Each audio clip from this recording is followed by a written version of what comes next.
তুমি যেও না কোনো মাজারে, তুমি ঠেকিও না কোনো মাজারে মাথা, তুমি বাঁধিও না কোনো তাবিজ। কোরআনের নামে অজু ছাড়া কোরআনকে তুমি এখানে ঝুলাইও না।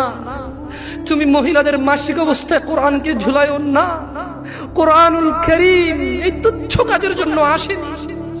শিফাউল লিল মুমিন। তুমি একটু বুদ্ধিমান হও, নাপা তুমি খাও, গলায় নাও না। কোরআন তুমি পড়ো না, গলায় নাও। তুমি একটু বুদ্ধিমান হও, তুমি একটু বুদ্ধিমান হও মুমিন। তোমার এখানে যদি সূরা ইয়াসিন থাকে, তোমার এখানে যদি সূরা ইয়াসিন থাকে, তুমি বোঝো তুমি টয়লেটে যাচ্ছ সূরা ইয়াসিন নিয়ে। আল্লাহকে ভয় করো। আমি কি অনেক খারাপ কথা বলে ফেলছি?